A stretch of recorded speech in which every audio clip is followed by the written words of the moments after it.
Hey everyone, we're just going to get started in a couple minutes. We're just waiting for everyone to dial in.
Good morning, everyone. I am so sorry for the delay this morning. Technology apparently cannot stand me. So hopefully you can all hear me and hopefully you can see the screen and we'll get started.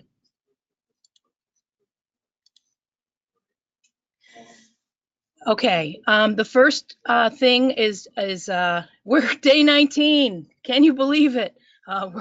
Time is going very, very quickly, but we're there. And some of the things we want to cover today are how is everyone doing, weekly webinar expectations, reaching out to everyone we support, sharing and confirming contact information for individuals and care managers, and caseloads, assignments, and flexibility.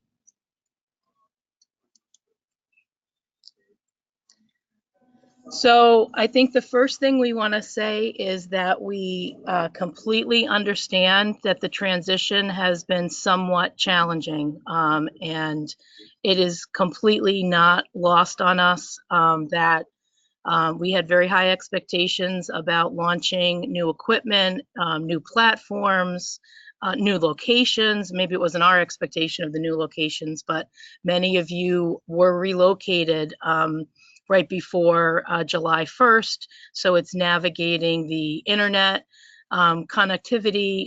Many of you have been relocated to more remote locations within your organization, so it makes it even more challenging for the connections. We're working through that. We just want you to know that we're, not just sitting back here and thinking everything's great or thinking that everything is resolved. We know we still have a lot of work to do collectively together. We appreciate everybody's patience. We appreciate everybody who's been reaching out to us. And please continue to do that. I wanted to let people know, please be talking to your regional care manager directors. But if you want to or need to include Megan, me, or Jim, please do that in terms of escalating an issue. And, sometimes we need to help the regional directors kind of bring something up so that it really gets addressed. Hang on just one second, everyone.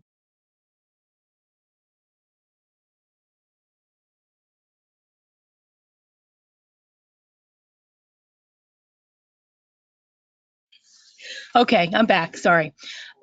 So please let us know if you need equipment, if you're struggling.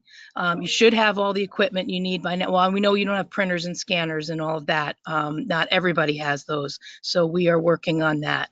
But so let us know if for some reason we've still missed a Chromebook out there that you need, or there are requests that you have. We are continuing to work on those to the best of our ability. And if you need guidance, we know people need guidance. Our IT department is working on developing a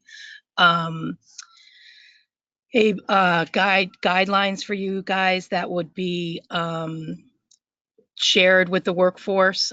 So we're going to be doing that and giving more guidance on how to do certain things within the Chromebooks, because we know there's been a learning curve.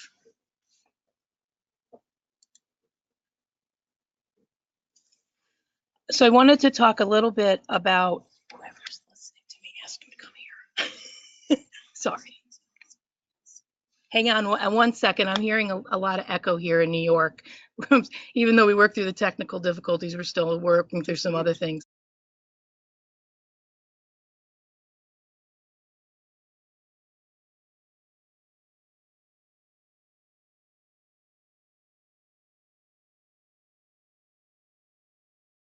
Okay, I'm back. Sorry about that.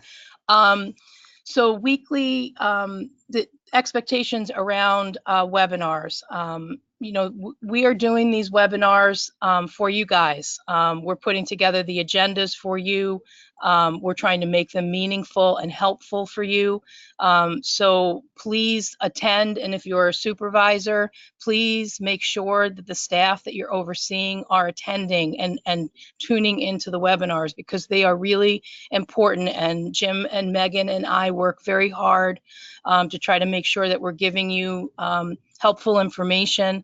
And what we have found with a lot of the, not a lot, but a fair number of questions that we continue to get are covered in the webinars. So if people are listening and tuned in and really tune in, don't be multitasking and doing a bunch of things so you're not really listening.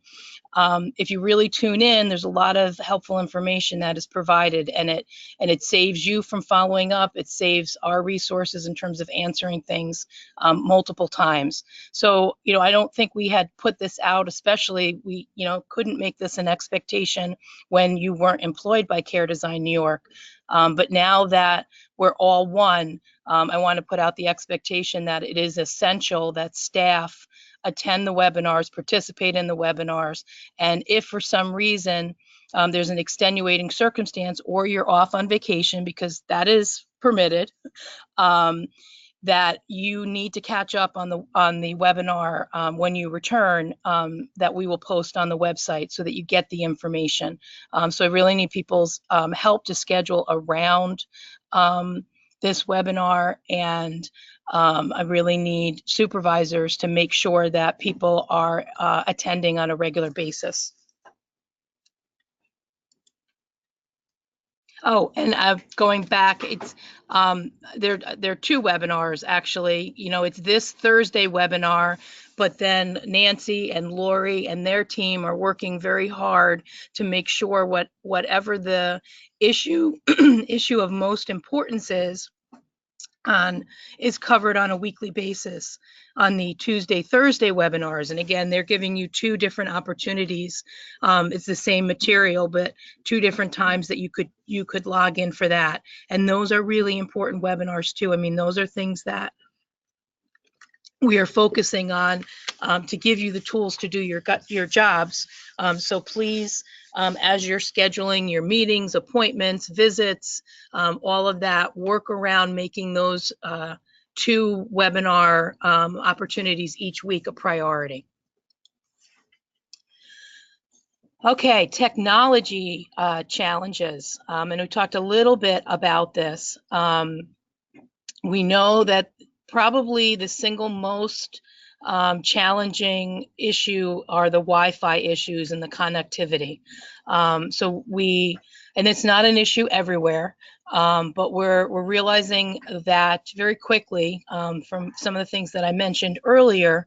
The certain locations trying to work with Wi-Fi and trying to have the Chromebooks work with that, or even using your hotspots, are not working out effectively. So we are working on prioritizing where those sites are having the most difficulty and giving some additional support and connections there if it's adapters so that you can hook your Chromebooks in directly to the internet instead of going through Wi-Fi. If it's Wi-Fi amplifiers or boosters, we're looking at that. Not looking. We're making decisions on that and we'll be sending them out or coming on site to make sure we work through those issues, because we understand that it is a huge challenge to watch your Chromebook spin or to not get information that you need or not to be able to connect. So that is one of our top priorities. Regarding the Chromebooks, we know, there have been concerns about, the difficulty in working on a small screen size or seeing the screen. So we are going to be dispersing some of the adapters with the larger monitors so that people can use them at the particular sites. We need to decide how many we're sending to each site and how we're going to handle that. But that is something that we will do. We know that one of the major challenges is downloading and uploading information to the Chromebook. So there is an adapter for that as well. We have ordered them, we have them. I believe they're going to be sent out today to each of the sites so that you'll have the ability to plug in a USB drive. Now, this won't be an adapter on everybody's Chromebook, but it'll be adapters that are available at your sites so that they could be used when you need to download and upload information. Again, the reason the Chromebooks don't allow that is it's a security breach and a vulnerability. But right now it's a practicality and having you guys be able to get the information that you need and be able to provide the information that you need to. So we're going to be putting these adapters out in the field so that they can be used for the very specific purposes that you need them to be used, so that you are able to get and use the information you need. Another particular challenge is the learning curve on the Chromebooks. Chromebooks are not like many technology that you have used before. Hindsight's 2020 in terms of how difficult the learning curve would be for some of our workforce, not all, but some. So as I had mentioned, we're working on instructions and training that will be launched out to the field and provided for all of you. I'm sure Nancy and Lori and their team are working with IT to do some training as well. And I wouldn't be surprised if that's one of the focuses of next week's training. Printers and scanners. We have scheduled shipments. I know from the visits that people have done out to the field, not everybody has the printer and scanner. And if you have a printer and scanner, sometimes it's not hooked up. I know IT teams out in the field have been trying to connect with our IT team, and sometimes that doesn't go through just because of the volume. But if you are at a particular site and your IT team is struggling on getting in touch with us, we have the secret IT email to get that as a high priority. So please have your IT team email. They can email me, they can email Megan, and we'll make sure that and you can email or put them in touch with your regional directors. They will know how to connect IT, and I'm not going to give out the email address because then that won't be a high priority, only used for a particular purpose email address. So if your IT department wants to help you on site, your former IT department, and they need help to do that, reach out to us, and we'll make sure that we get them connected ASAP. And then we know that there have been challenges with the systems, the platforms that we're using. Metasked, you know, it's a learning curve. It's going to take time. On top of that, they keep learning from you guys using it and coming up with questions or concerns in the field. So Metasked makes changes, and then you go in and you're like, wait, what happened? I didn't look like this yesterday. So it's a moving target.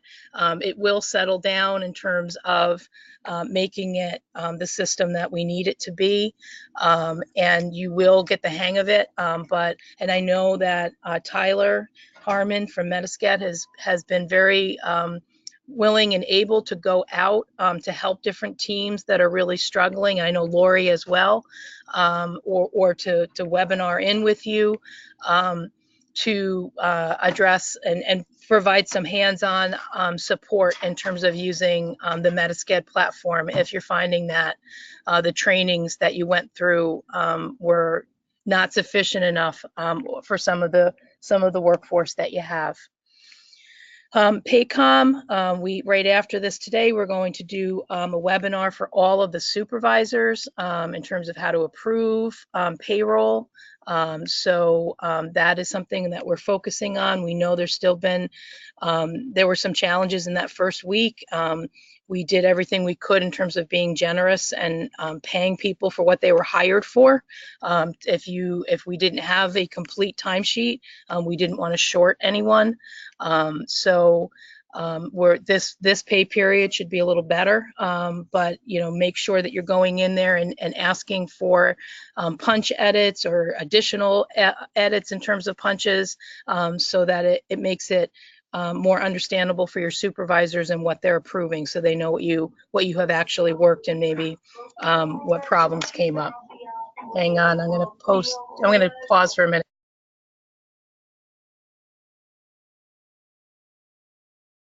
Okay, I'm back. And Litmos. Litmos shouldn't be a problem. That should be the shining star in all of this in terms of getting your training. Hopefully it's been that way, and we will continue to use it. But if you do need support in navigating that, we will provide that. Hey, Ann, it's Jim. Hi, Jim. Good. Hey, so we got to back up to slide 4. We kind of skimmed past slide 4. Oh, did I skip it entirely? Or you want to talk about it? Do I have a different version of the? You know what? She sent a more updated version. She did? Yes. Oh, okay. All right, go ahead. Sorry, I thought I have the version that I got late last night. So, okay, sorry about that. Keep going. Sorry. I sent you one this morning, and I basically just changed the flow so it would flow better.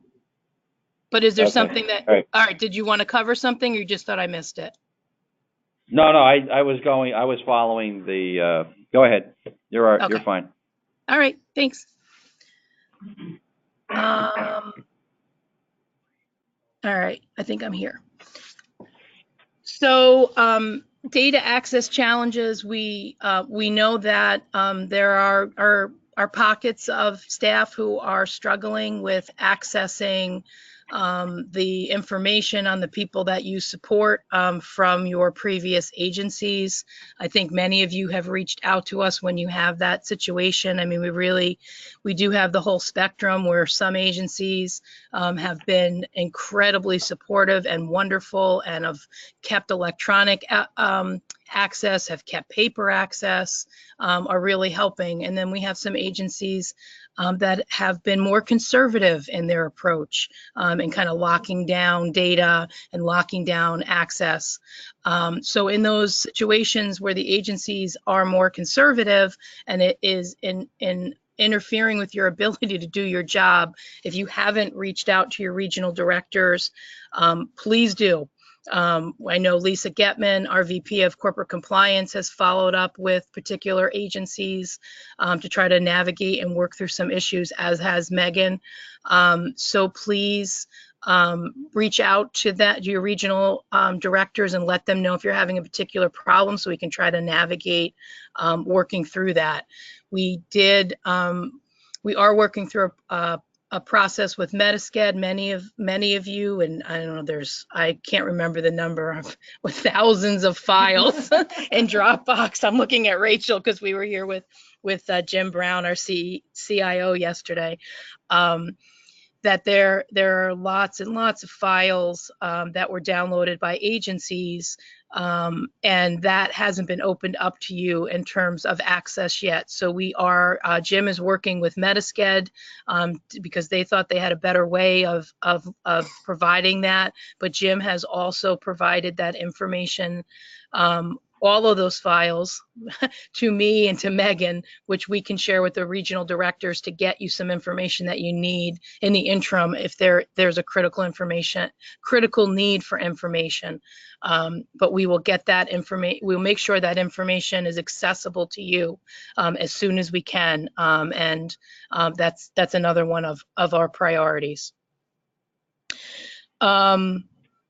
I talked about the ability to access forms and download and print information. We've heard very loud and clear that many of the forms from OPWDD are in a different version than the version that you have on your Chromebooks, and that it's converting them in not a good way. It's kind of messing them up as it converts them, or you're not able to access them. So IT is aware of that and working on that issue of what recommendations or what's going to be the workaround and how we're going to figure that out so you can actually fill out and submit the OPWDD forms that you need to. Continued access on choices. Hopefully you all know this, but I thought it bared repeating that OPWDD did not take your access away as in your MSC role. So if you had access and choices, most likely, unless your agency submitted something specifically to discontinue that, you would still have access to choices to the individuals, all of the individuals that were served in your particular agency. So even if you don't have your choices approval through Care Design New York, because OPWDD had a challenge with processing that before the transition, and then this transition with 3,000 care managers or more, was overwhelming their system. So they are working through it, but you may not have your Care Design New York choices access, but you still should have your MSC access to the individuals that you supported before the transition. So please utilize that, and that is completely appropriate and allowed, and that's why OPWDD is not discontinuing that access right now, because they're aware of the challenges in terms of getting your new choices and enrollment. All right. Service provision expectations. Just want to talk a little bit about, where we are and again, what our priorities collectively are.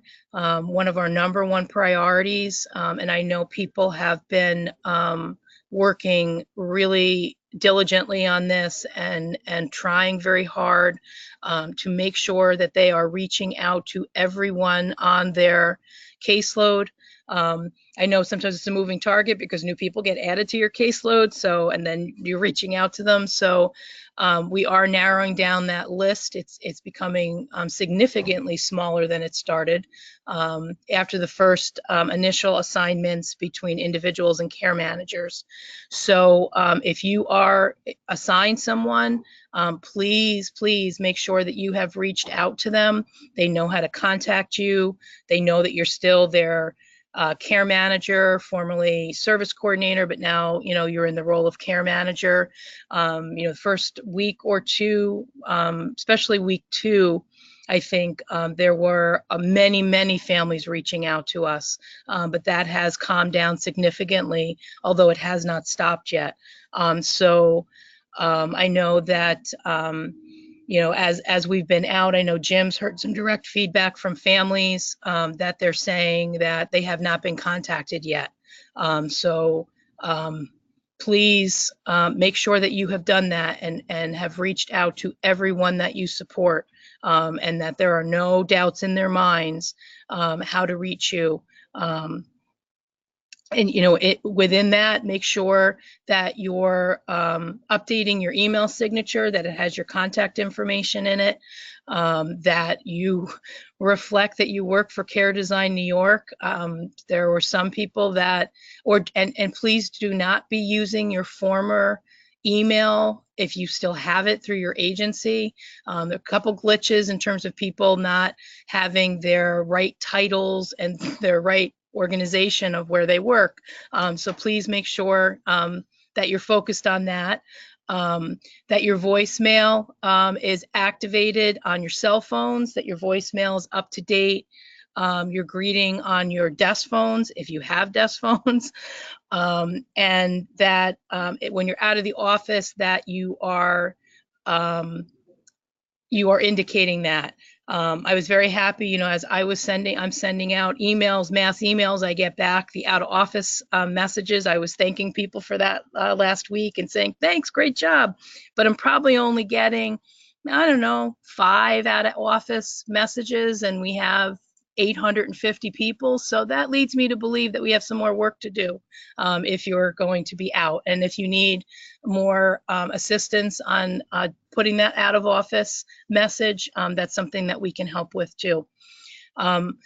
Lisa Reese and I were calling on Tuesday because we had received a call in a language that we did not understand, but we had a hint of kind of what it was. So we were trying to reach out to a couple care managers to see if they might be able to help us. And, it was really wonderful to hear the messages on people's cell phones, and not only the message in English, but the message translated in a language that would accommodate the people that they are supporting and serve. So that was really good. And I just wanted to suggest that and make sure that if you are bilingual and if you have people who struggle with English, that your greetings and your messages also reflect that.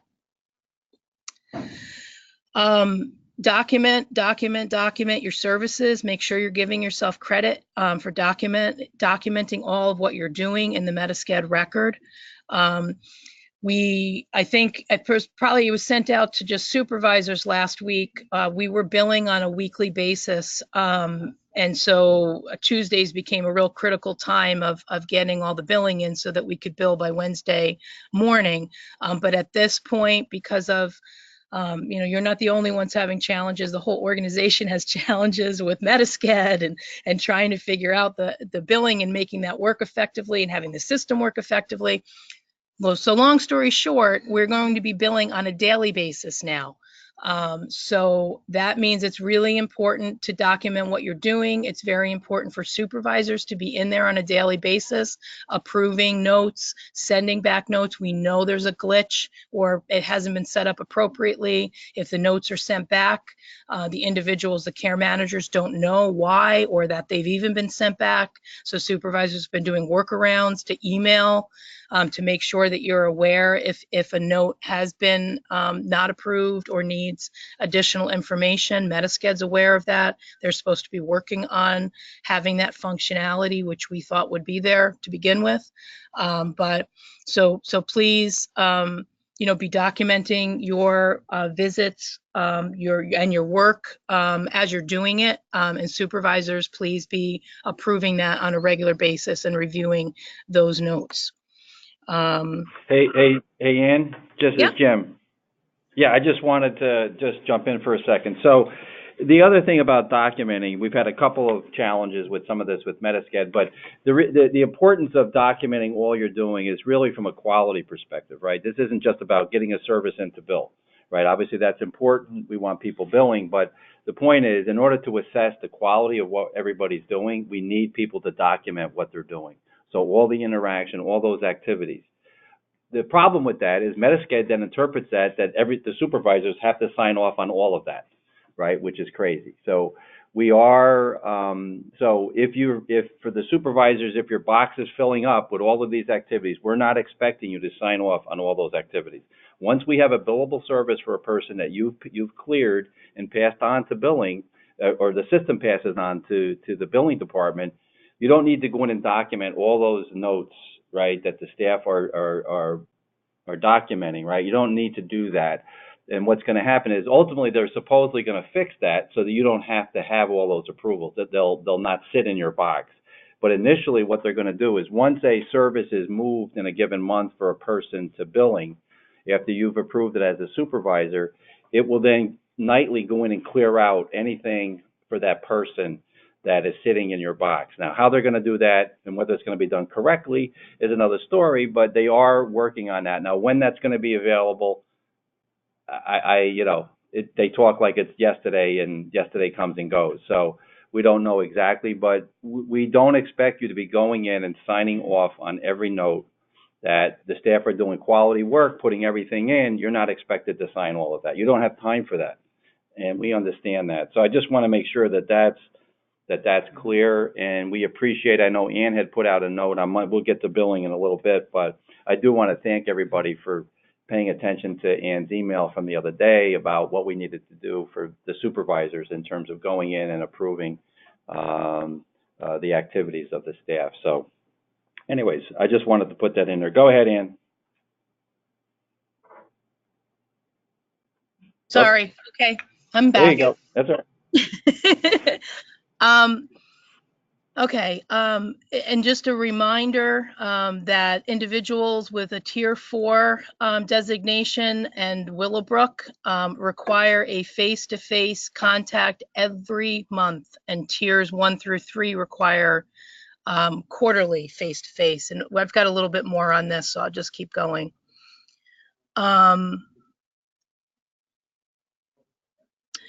We had some training this week on billing.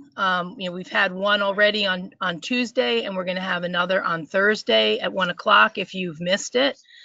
So please, if that will be helpful to you, which I can't imagine it wouldn't be, chime in for that webinar. As of today, just a little update, we've billed for approximately 10,000 people. So that means we have more than 15,000 people to go between now and the end of the month, and we're halfway in. But we know that the first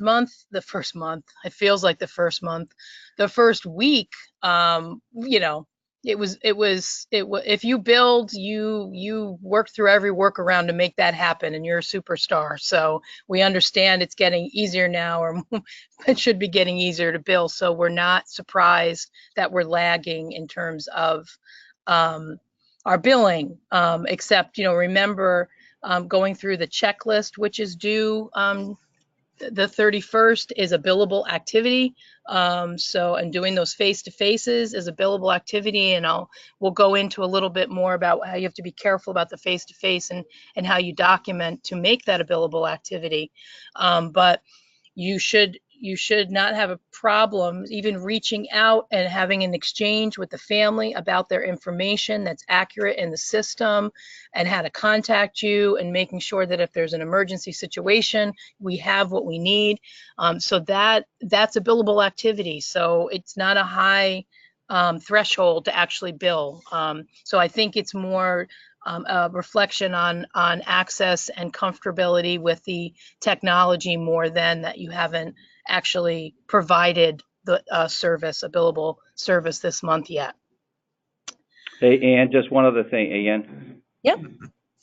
Yep. So in terms of we talk about the 10,000, just to give you a sense in how well you're doing. So I think the first week we billed for approximately 2,600 individuals.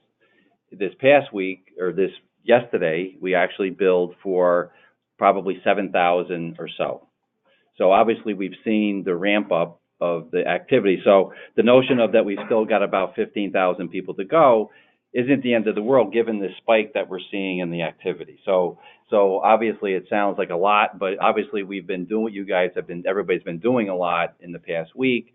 So I think we'll absolutely get there. So anyways, just to give you a little background on the numbers. So, okay, Ann. Okay, I'm back. Just one of the questions that was here, and I think it's a good question, of like, what's the final day to bill in the month? And, do we have an expectation? And what if someone's billing on the 31st? I can't think of why you'd have to bill on the 31st of the month. You really Yeah. should be billing way before that, because the billing is, again, it's a different model. You should be doing more than one billable activity in a month. All you have to do is the one that gets billed. But we should be, about 95% of our billing by week 3 in a smooth functioning environment. So really, no one should be waiting till that last week, unless it's a face-to-face. I understand you got to kind of work out your face-to-faces, but you really shouldn't be waiting till the last day of the month to do a face-to-face, because life happens too. So, and you guys are way skilled on that, so I know that you'll be working around that. But I just wanted to address that. All right, where were we? Face to face. Yeah, I was going to do you want to cover this one about the billable, Sure. select billable service? So a couple of quick things. One of the things that, we've noticed in some of the transactions where if a lot of times staff were putting in their face-to-face in the description of a note, the system cannot read that. It only can recognize that you've done a face-to-face if you check the box that says in person.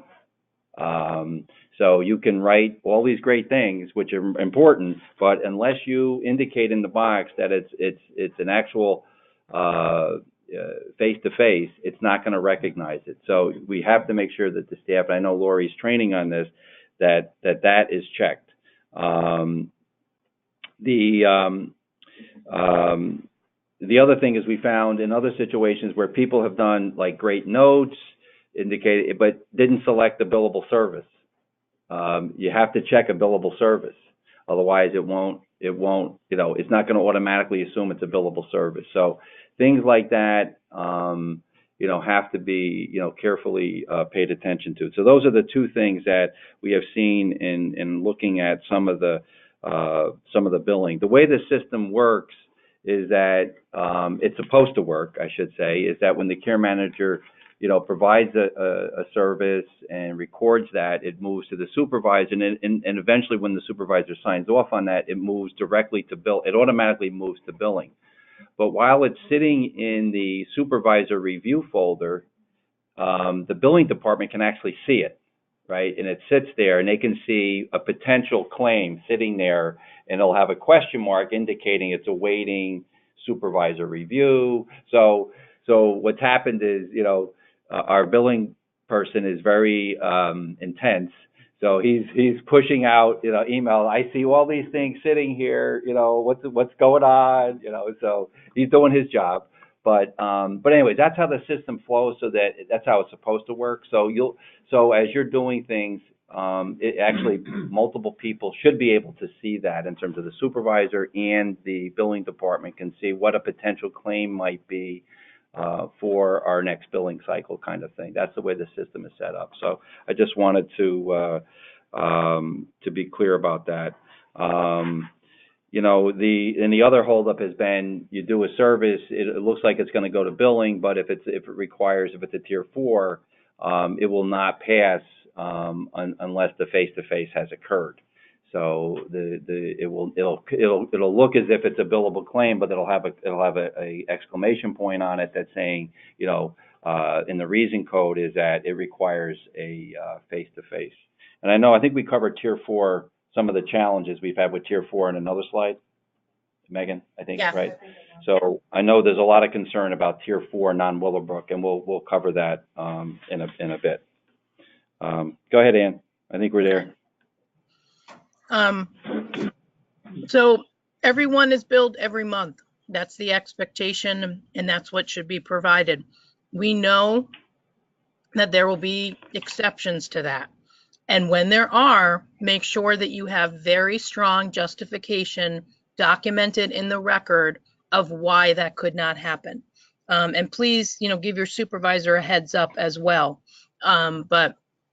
So I just want to make sure that, that is the level of what we need to provide. It's not just a billing issue too, it's our responsibility issue in terms of interacting with all of the people that are supported on an active and regular basis, and working on their behalf.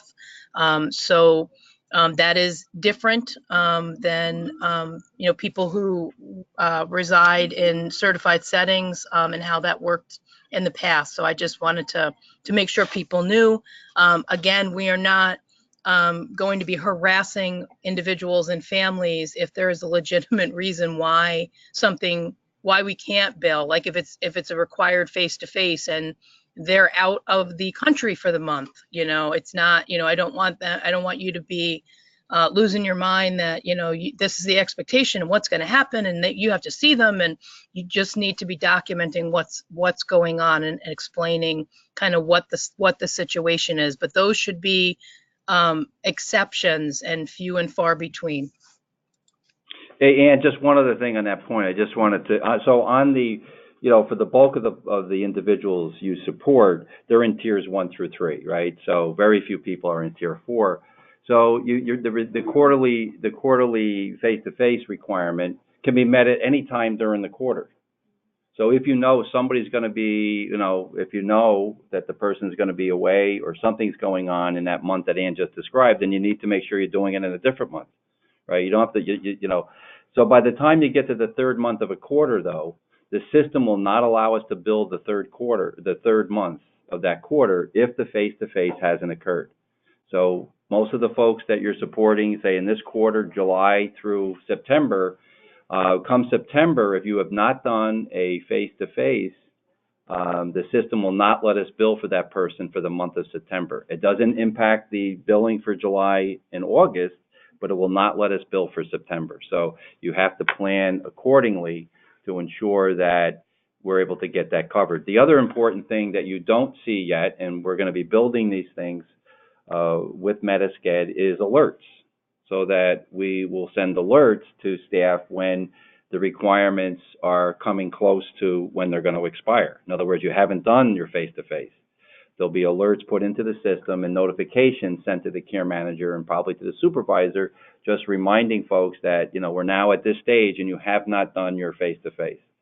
So again, these are things that we're going to get in there, and I don't think we have it on the list, but right now, 2 other things that I know I've heard people when I've been out visiting talk about is there's some fields you can't touch or make an edit to related to the date of Medicaid recertification and the DDP2 update, DDP2 date, and the level of care.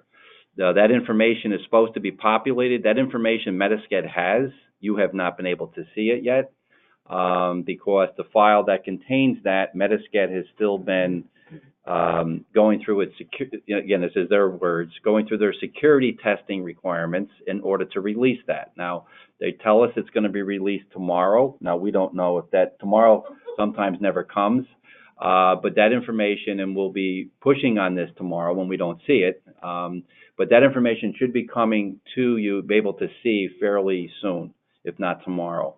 But we are working on that to make sure that information is available to all of the care managers.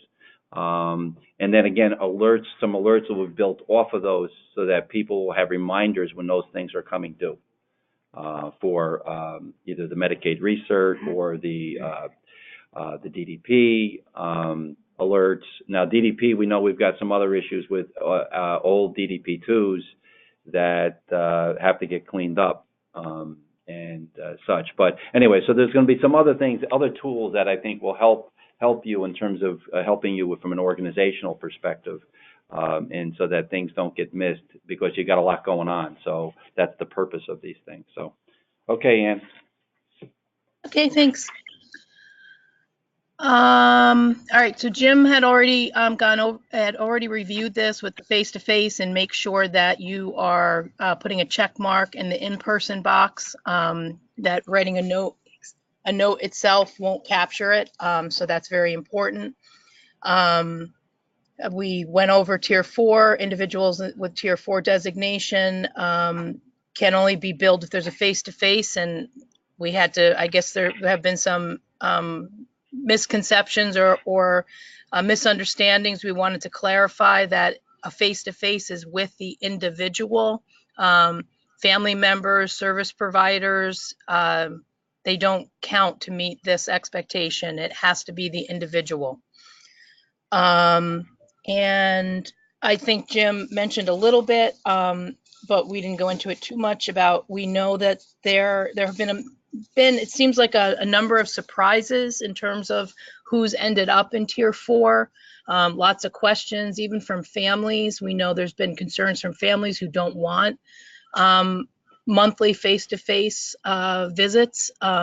So we are expressing that feedback to OPWDD.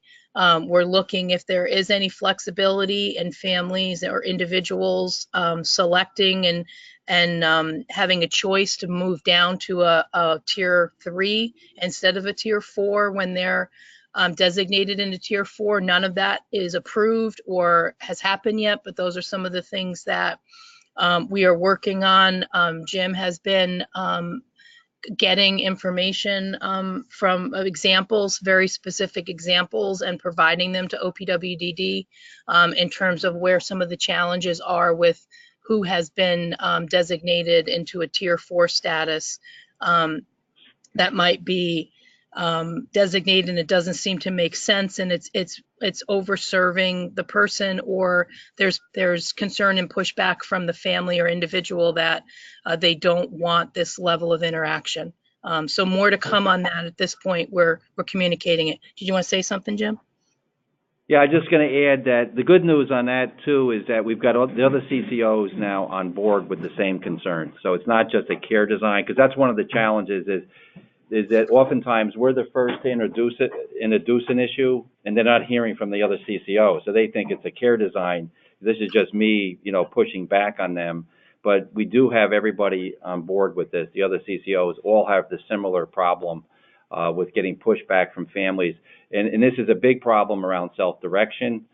In particular, we know that that's been very challenging because of the high DDP scores that oftentimes come with, both those self-directing, that pushes them into, plus there's extra points given for self-direction, which I think also pushes people into tier 4. And the good news is, in one of the individuals that I think Danielle had provided me, one of the folks at OPW happens to know the family and knew firsthand that the family does not want that level of contact. So, so that was like it just happened to fall into place, but anyways, so it's a unified effort on the part of the CCOs on this issue. So I'm hoping we can make progress, because, the clock is ticking on us, with this. The other thing I'll say to you is that and again, this isn't I can't promise this yet, but, the other thing I've pushed back on is the 90-day window. Right, that if we end up with tier 4s, right now we have about 900 people that are not Willowbrook that are tier 4. And that's actually within the percentage of what the statewide average is, in terms of, we have about 5% of the total people. But the other thing we'll push back on, and I've already initiated this, is the notion of trying to get this done in 90 days. And we're better than halfway through July, and we haven't even begun the process. We're struggling with caseload assignments as it is. So I've already sort of initiated a conversation with them about needing to push the 90 days. I don't know we'll get it, but we're pushing back on needing more time. Okay, just so you all know that. So, because we're not going to get rid of all, 900 people. That's not going to happen in terms of tier 4s. But we'll whatever we get that down to, we're going to need more time. So we will push to at least get another 30 days is what we'll push back on. Okay, so just to let everybody know.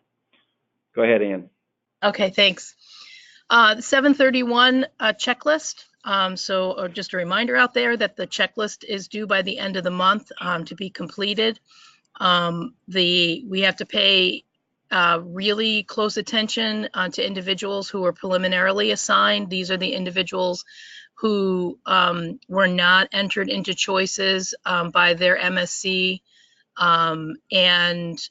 because on the most part, the consent forms were not obtained, so they didn't enter the individuals into choices. Sometimes the consent forms were obtained, and for whatever reason, the MSC and MSC agency did not enter them into choices by the deadline before July 1st.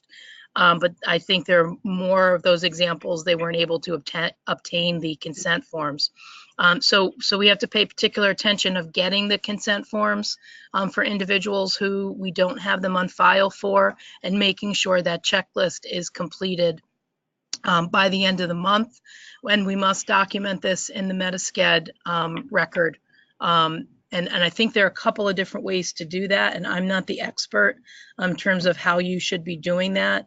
But I would, I know this was shared as something that's important. I would, maybe Megan and Danielle and the regional directors can work together to put some clear guidance out of what our expectation is about the 731 checklist, and how we want that documented, that it's been completed in Metasched.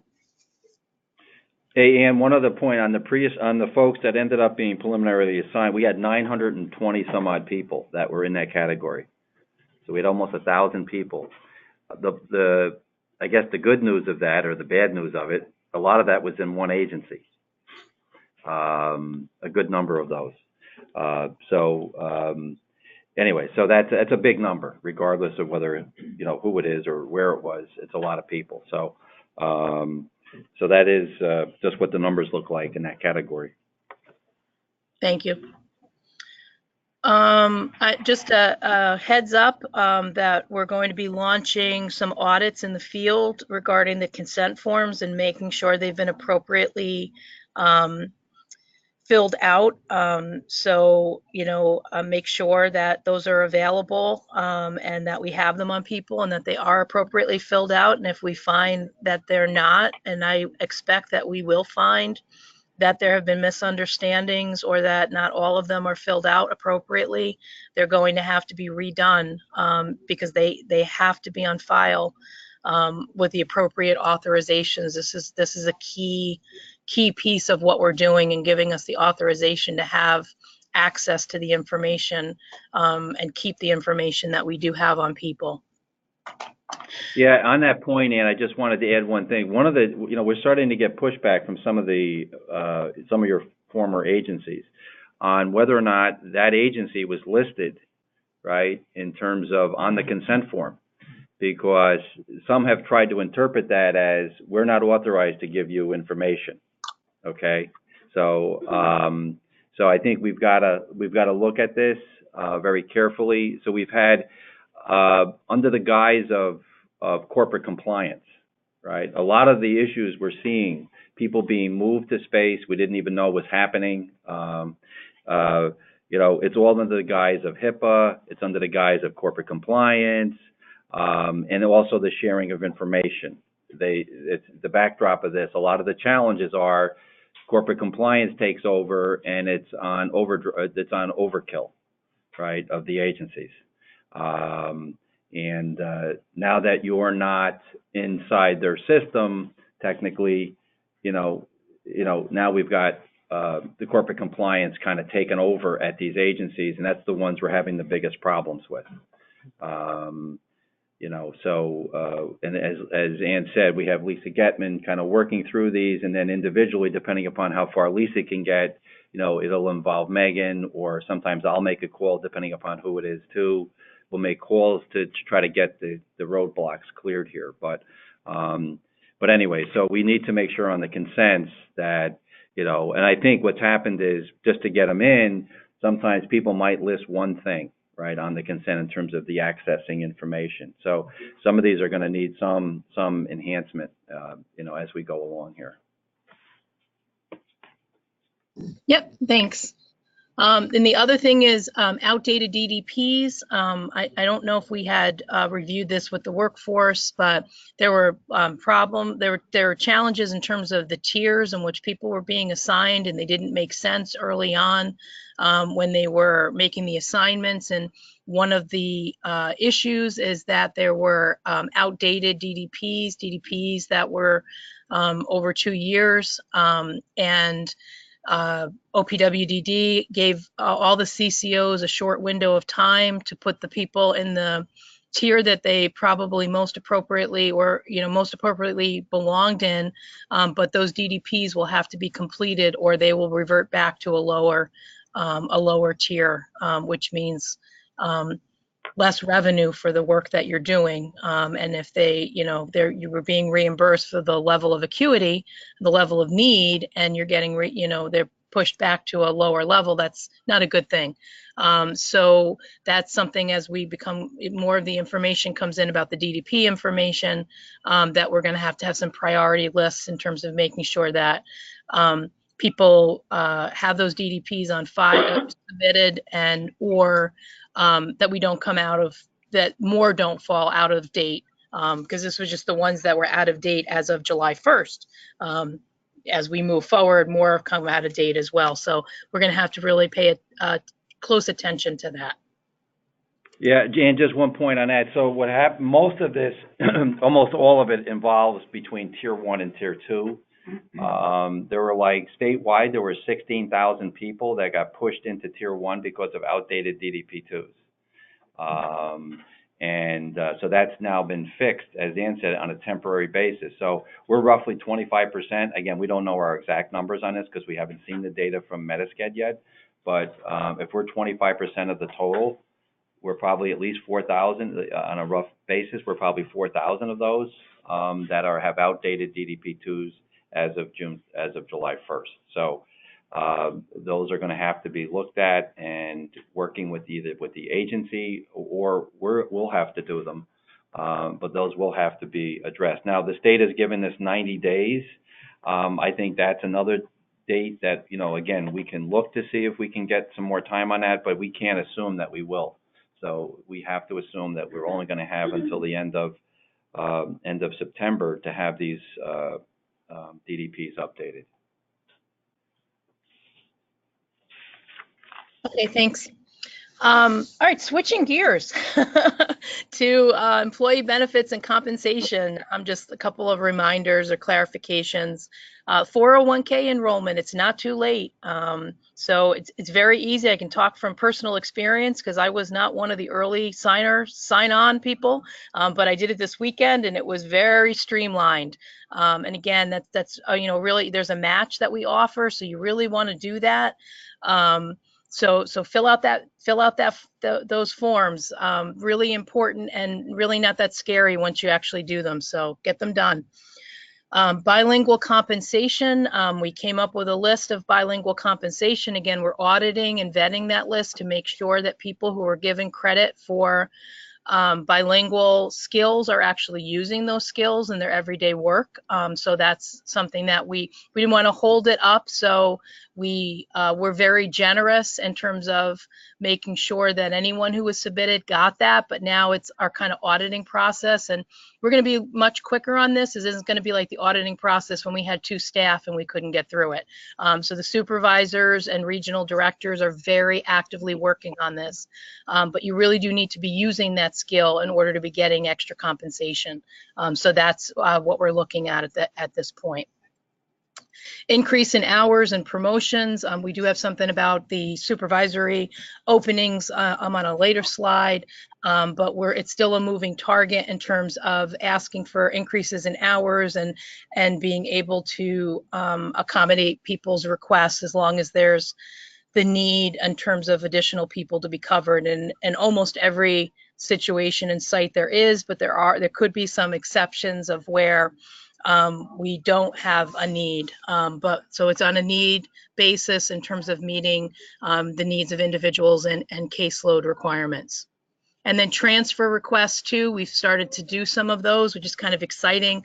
If you're moving from one part of the state to another part of the state, again, you can keep your Care Design New York job. It's one company, and there's a process for that. But that's a nice thing to be able to keep our talent within our CCO if you move and relocate. But it has to be an opening. It has to be a space for you to go, and that's starting to happen and be processed. So if that's something, if you're going to be relocating and you want to continue to remain employed, we can work with you in making that happen. So talk to your supervisor. Update on caseloads, and I'm just gonna start going a little bit quicker. We have just a couple more slides, and I know we're a couple minutes over already. Updates on caseloads. It is a work in progress. We had at least 100+ people come to us that were not affiliated with us. We had many service coordinators, not many, but a fair number of service coordinators, usually in particular agency pockets, that didn't come over to us, but the individuals came over and their families. So we are really, as you all know, I think everybody's kind of been involved in this. We are really working hard, and we are not at the point, unfortunately and regretfully, on July 19th, we still don't have everyone assigned to a care manager. And we have to make that happen. So the list gets better every day. It's going down, but we continue to work on that. Please, if you can work with us and take on some extra people, I think we've been really clear. We're willing to pay overtime if you're taking on additional individuals for a time limited period of time. We're not expecting you to do this forever. We would really appreciate that. I wanted to, Jane had asked from the Lower Hudson Valley to really do a shout out to Westchester ARC and the Westchester ARC former folks that are located there, and the ones that are located that were formerly with YAI in Westchester. They have been phenomenal. The care managers, you've been phenomenal in picking up uncovered individuals, and I know probably I know there are this is happening all throughout the state too. So, but I got the request to mention it, so I'll mention it for this one, and for next time we'll mention and shout out some other people as well. But we really will appreciate and need your help and support. And with that said, I just want to say that has not changed our commitment. Our commitment has not. We want to do on average of 1 to 35 individuals, 1 care manager to 35 individuals, and 1 supervisor to 4 care managers. I've gotten some questions as it kind of seems counterintuitive. Yes, take 75 people, but we're going to get to 1 to 35. But it kind of is where we are now, and hopefully no one has 75. But take people. We're going above 50 in many cases, where you might be supporting 50 individuals on a temporary basis. But we are going to get down to that number. It's just, it's hiring. We have lots of interest. There are lots of interviews. People have to give notice when they come on board, though, too. So we have not lost our commitment, although it may look like we've gone a little astray from your caseloads have increased instead of decrease with your transition into Care Design New York. But we will right size that and are still committed to it. The next couple weeks and beyond, we will continue to work on equipment. We'll continue to work on forms and processes. Please take a deep breath and know it's going to get better, and remind me to do that when I'm stressing out. Remind each other to do that. We're very active in our recruiting and hiring, and we're going to be launching a referral compensation program, time limited, but we'll have some details that are going to go out to the field in that. So if you have friends, colleagues that you want to refer, we'll give you a financial incentive to actually make that happen. And because we know, many of us know, that some of the best of our workforce comes from the connections and people that we respect in the field. So if we can make those connections and bring them on board and make them part of our team, that'd be wonderful. And we'd like to incentivize your motivation in making that happen. Internal promotional interest was extremely high. So we had a real large volume of response there. So it's going to take a little time to get through all of the interviews. But the good news is we have a workforce to actually do it now. So it should go quicker than some of our other initiatives, but it's still going to be a process. And we're working very hard to make sure that everybody who applied gets feedback if they were or were not selected too. I know HR and the supervisors are working very closely together to make sure that we're tracking that so people aren't left out there without an answer and without a response. And just one thing I wanted to add on I just wanted to add one thing on the hiring. The other thing that, I've already initiated conversations with OPW on is the requirements, the staffing requirements. And we had initiated this conversation many, many months ago before we were well underway that the expectations of who we're hiring, right, the minimum qualifications are going to be a challenge. I've reiterated that to them recently in a conversation that they need to work with the CCOs on, because quite honestly, we're setting up a system that's going to result in feeding off of our other services that we provide, right, which is already struggling, right? So whether it be residential, whether it be community, whatever it is, right? So this is not a system that's really geared towards bringing in new people into the field.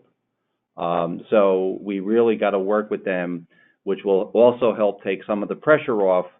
And we need to come up with a better way in terms of who can work in these jobs. And again, I'm not just talking about hiring anybody off the street, but the requirements of the 2 years of so-called relevant experience, however we define it, because the state doesn't define it. But the point is, we don't have the ability to go into schools and develop traineeships and kind of work this, which is kind of what we need to do as a field. So I'm just letting you know that we're doing the best we can within the restrictions we have currently, but we're not giving up on the fact that there needs to be other workforce solutions here beyond what the state has put forward. So I just wanted to let you know our commitment is to continue to look at talent beyond our current field to kind of bring in new talent to help us. Otherwise, we're defeating the purpose. So we bring in all the care managers out of residential. So then you go to try to find supports for people, and you can't get them because there's no staff in residential. So again, I'm not saying residential staff shouldn't apply for jobs, but the point is we have to look beyond our nose here. And so we're committed to doing that, and I'm sure the other CCOs will support this, but I have already elevated that within OPWDD that this is not, we already can see it's not going to work under the current structure. So I just wanted to let you folks know that we are paying attention to that and working hard on that as well. Thanks, Jim. Sorry, Anna. Go ahead. I was just looking through the questions as you were talking, and one of the questions was about LCEDs, and it prompted me to remember that I didn't do an announcement that Jim asked me to do yesterday, but we do have a medical director. That's the long and the short of it. We brought a medical director on who started on Monday, Dr. Paul Byron. He has had numerous years of involvement in this field and with the local DDRO up in the Albany area. He is phenomenal and approachable and realistic and grounded and problem solving.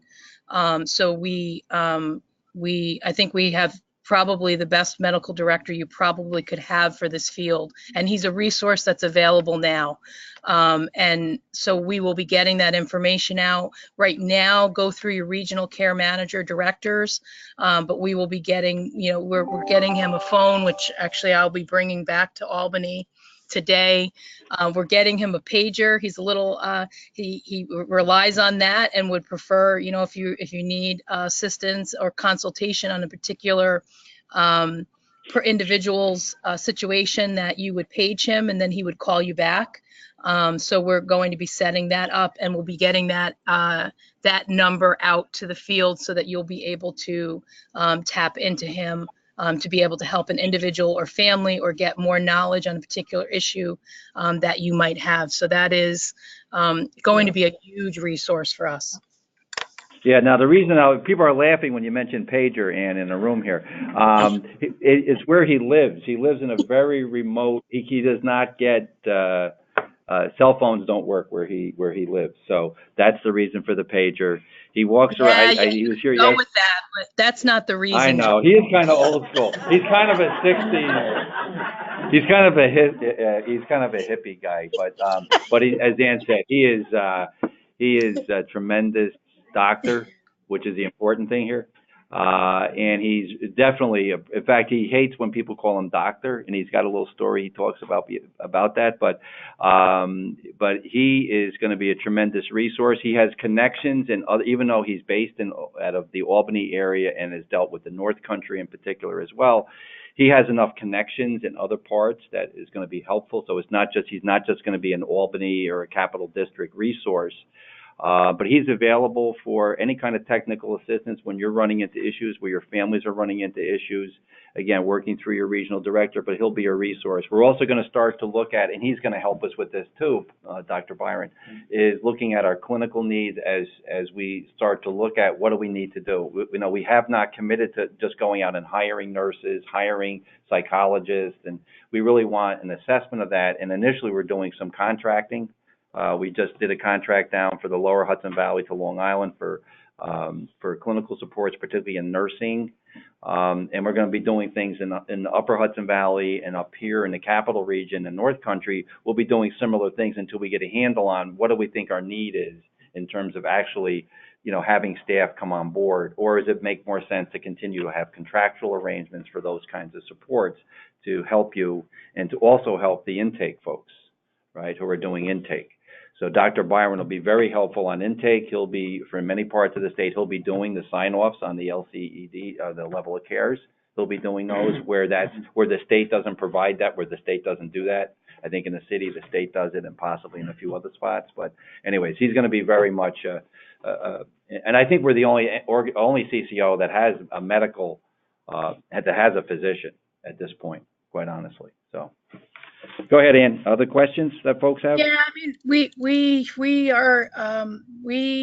have many questions. So I think the best way for this is going to be for us to get a printout. Desiree always gives us a printout, and we can maybe farm them out and have our regional care manager directors, Danielle, Megan, you, and I respond to the questions and then get them out to the field. It'll be there are lots of really good questions that I think would be helpful, that are probably on many people's minds. So I think that's going to be the best way, because there's no way we'd be here until 1 o'clock if we were trying to answer them all. Okay. But I kind of went through them to kind of make sure there was nothing that is that we can answer quickly. So and some of you even, emailed, so-and-so can't get into their Chromebook, or so-and-so needs more training. And so we can act upon those requests as well in terms of seeing them in the questions. So I think that's it. I don't know if you want to say anything else, Jim or Megan. Sorry that Megan took over. Megan, I just want to end on a positive note of really thanking everybody, because all the topics we discussed today really tie to so many changes and responsibilities that you all have, and people have really stepped up in many ways with taking on additional caseload responsibilities, handling change, new locations, equipment challenges, etc. So thank you, everybody. It is greatly appreciated.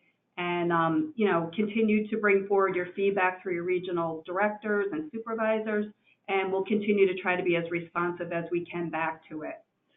I mean, just to close, when you talk to people if you talk to any person and you say, well, yeah, I'm part of this startup organization.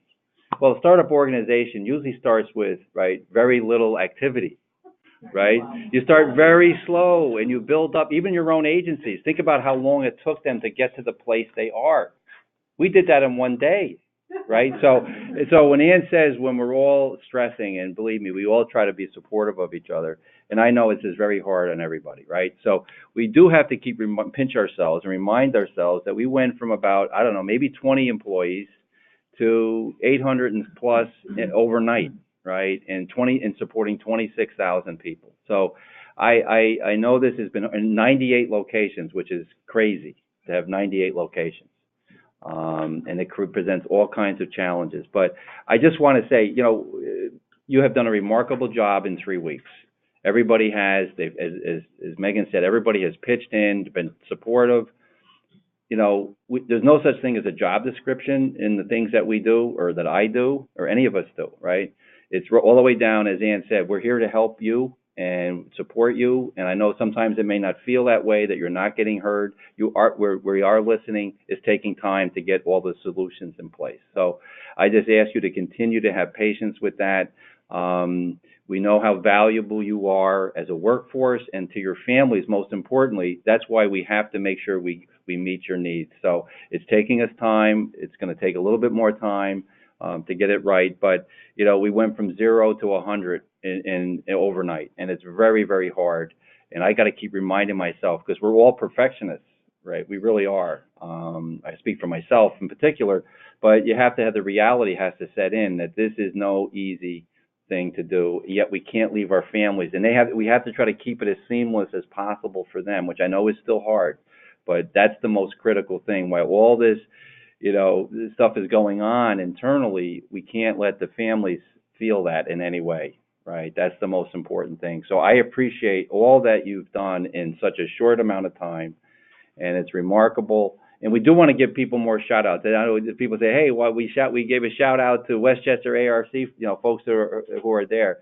But we do want to recognize those kinds of things, and we should be doing that, right? And everybody's doing great, and we just gotta stay with it. So I just wanted to end on that, and thanks. I know we ran over today, but it's so important. And I hope, again, I know we didn't get to questions, but I hope people continue to find these helpful, as we do these things. But if nothing else, you get to hear that we do understand the challenges you're faced, and we'll continue to do the site visits.